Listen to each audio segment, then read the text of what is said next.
Hey Meg, how are you? Welcome to the Green Room, everybody. Show about shows. We're here today to talk about Real Housewives of Salt Lake City, episode 5.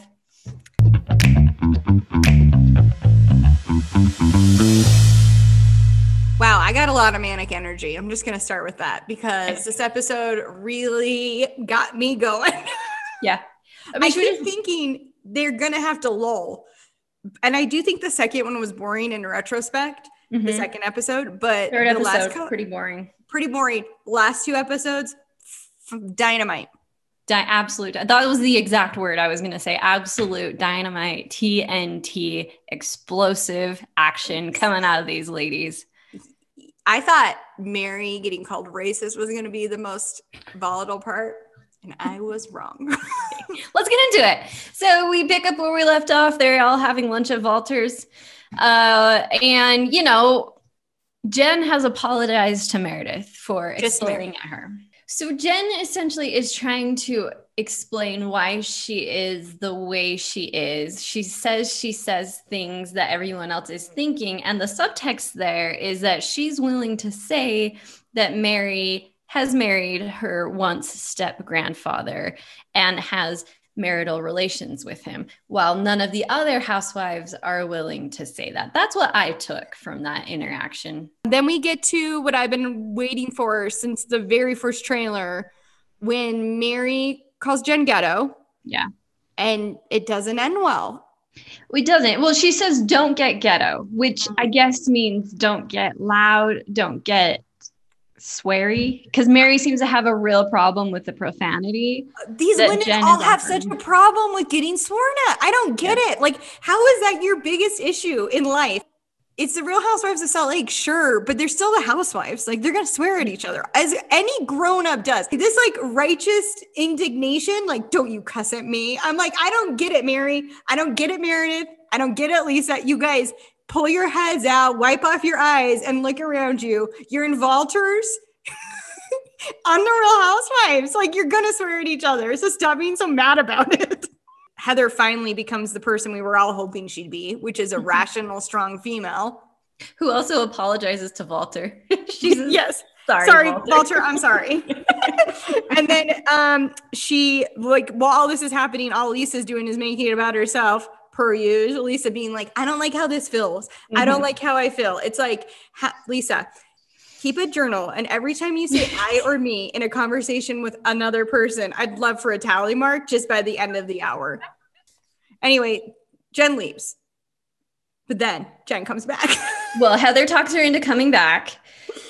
Yeah. And she comes back and things only get worse. At this point, Mary calls her a hoodlum.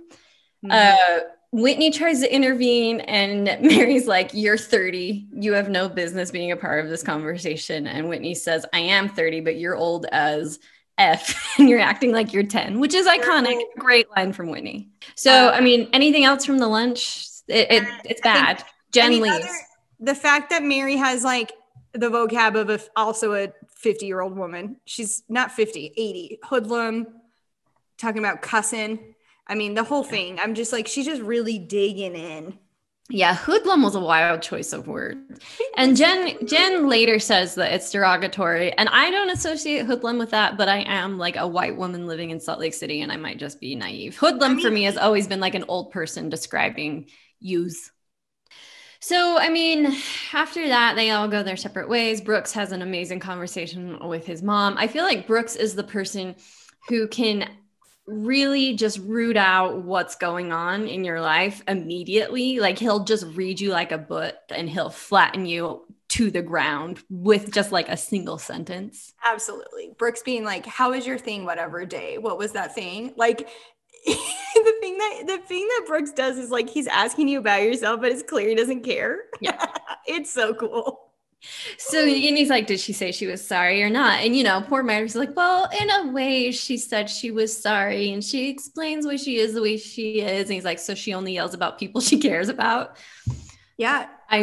Folded her like laundry. That is iconic. I, for once, don't have anything bad to say about Heather. I actually was this scene of her. Oh, wait, I did have something bad to say about Heather. The thing I hated when she said, I have mad respect for that, about that kid having a very loud car. It really bothered me. First of all, the phrase mad respect, not into it. And what is it? The car is like a Ford Taurus. Like he just like put a spoiler on some Ford whatever, and they're all super impressed with Jaden's car. She says that she's excited for her daughter Ashley for dating Jaden, and she says that in the Mormon community you don't allow your daughter to go more than one dance in a row with the same boy because that could lead to a serious relationship, which could lead to sex.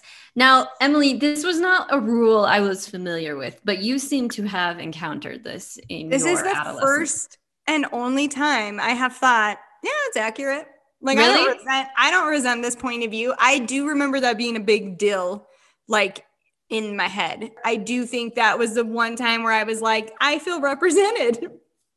Okay. So good for you. Yeah, Heather. I mean, I do remember some people saying avoid having a serious boyfriend or girlfriend. My parents weren't any of those people, and maybe that's why this feels foreign to me, but I think that some parents said that to their Mormon children. I mean, it definitely came up at church. Like I have memories of like this was something talked about. Like we're passing around a donut no one wants to eat, and then we're also talking about like you don't need to date seriously in high school. But I wasn't mad about, and I liked Heather being like, she should just have fun. I'm like, you know what? You're right.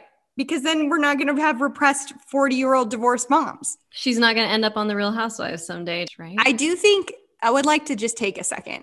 I feel like they had a healthy conversation. I do. I was like, this is the first time I have felt like Heather is having a healthy conversation about church. Because what she is saying, if you want to admit it or don't, whatever, there is a thing there is a little bit of a hard thing in Utah where the culture and the community is so rapidly tight to a religion. Like there is like in your neighborhood, if you're not going to church when it was a thing, you weren't seeing neighbors a lot. You know what I mean? Like that is where you make connections. So I do understand what she's saying. I am part of a divorced family, not my family. I married into one. And it is like a little tricky. Like kids who go to church every week, they see each other week, they touch base, like have this friendship. And when you kind of are there every other week or just sometimes, like it is a little tricky. So I was like that little ginger 12-year-old or however old I was like, you know what? You're expressing your emotions in a very healthy way. And if Heather doesn't have a therapist, I think you do. I actually really appreciate Heather's response too, because the daughter was like, you know, it's a little bit judgy and they notice when you're gone and then they notice when you're back. And Heather's like, so what? You don't go for them. You go for yourself if you want to go. And I was like, that is really good advice. That is healthy for how mad she has seemed. Not even mad. It's not even disenfranchised. It's like lost for how lost Heather has seemed to who she used to be, someone who went to church, as who she now, someone who doesn't go to church.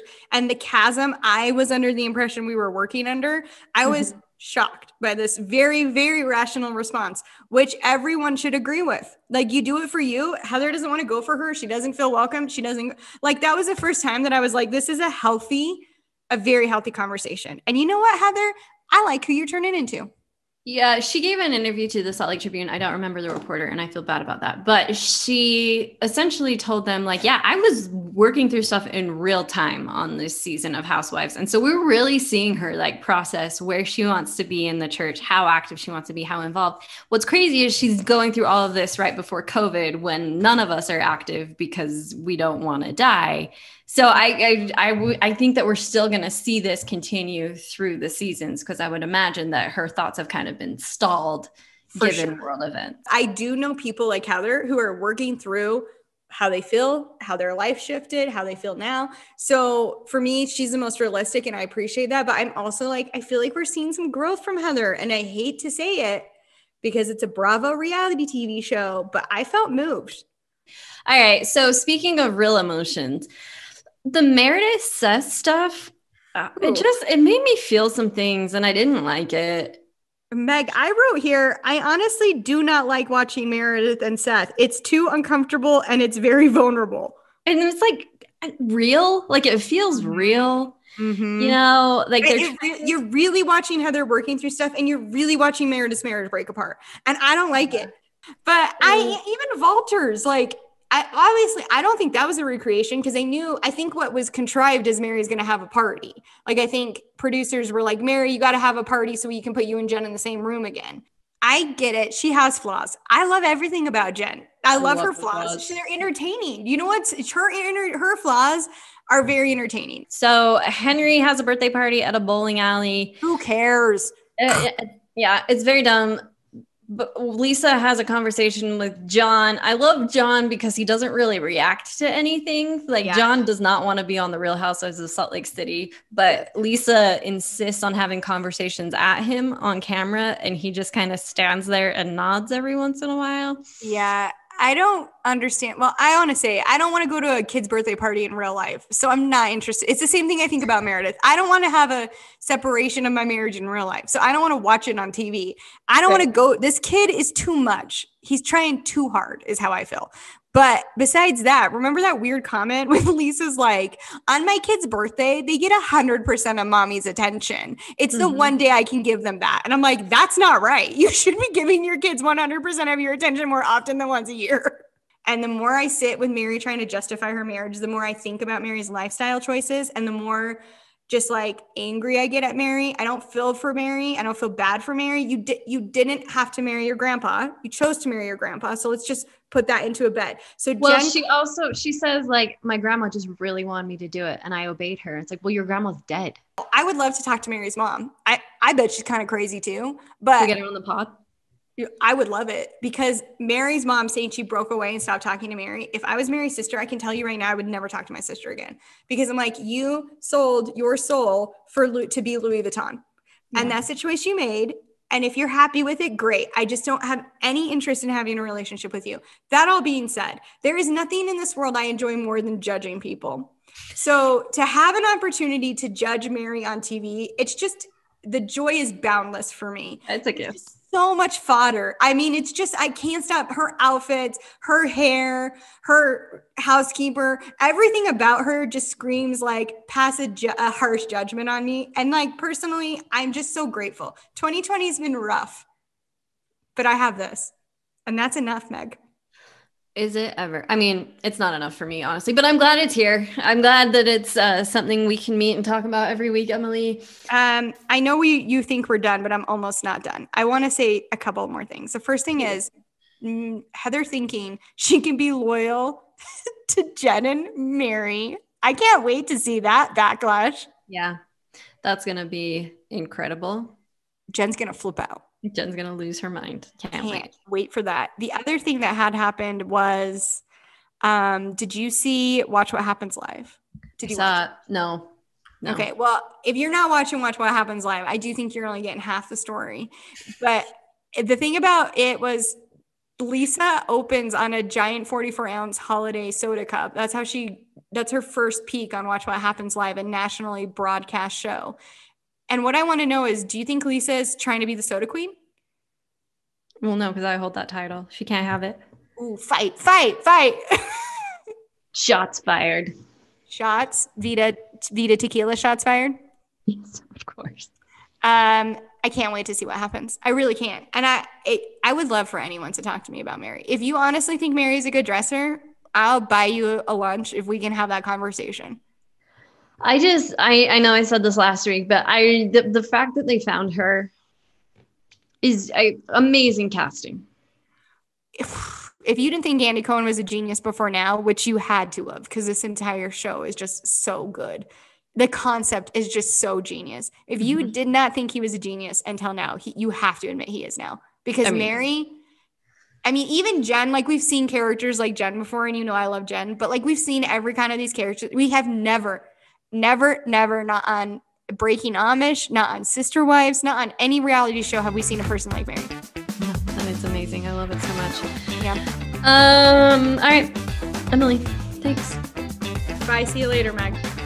Wait, we're not done because we need everyone to subscribe to the Hive Mind newsletter at hivemind.substack.com. We need them to rate and review this podcast on Apple Podcasts. You can subscribe either through the Hive Mind feed or the Green Room feed. And thanks for those who are listening. It's fun. We love your feedback. We'll be back next week.